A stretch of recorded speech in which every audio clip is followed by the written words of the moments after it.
అనుకున్నారు అని ఆయన అనుకున్నారు. కానీ దిద్దినటువంటి ఓటరు అట్లా అనుకోలా, 11 మార్కులే వేసాడు. అవును. ఎందుకని అంటే వాళ్ళు ఇంకేదో ఎక్స్పెక్ట్ చేస్తున్నారు.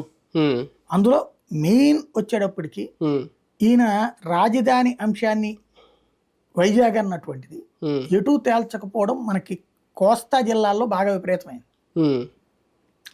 ఎందుకని ఇంతకుముందు ఇక్కడ చంద్రబాబు టైంలో కొంచెం ఆగింది అనుకుంటే పూర్తి చేయలేదని ఈయనకి ఓటేస్తే ఈయన శాంతం తీసేసి అవతలకి వెళ్ళిపోతున్నాడు.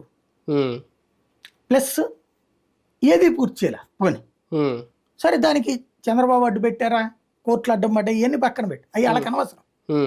బేసిక్గా తమకు రాజధాని లేకుండా పోయింది.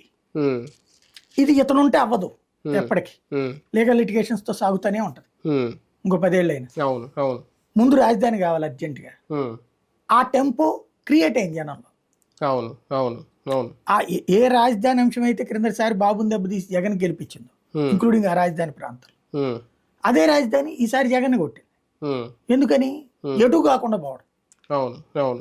రెండో పాయింట్ ఏమైపోయింది, డెవలప్మెంట్ కి సంబంధించి ఈయన అనుకునే డెవలప్మెంట్ ఏమో ఊరికి సచివాలయం కట్టాం, హాస్పిటల్ కట్టాం, స్కూల్ బాగు చేసాం. ఎస్, నా దృష్టిలో అయితే అది చక్కటి మంచి డెవలప్మెంట్, చాలా డెవలప్మెంట్.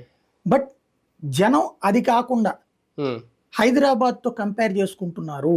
మనం గుర్తుపెట్టుకోవాల్సింది ఇవాళ ప్రతి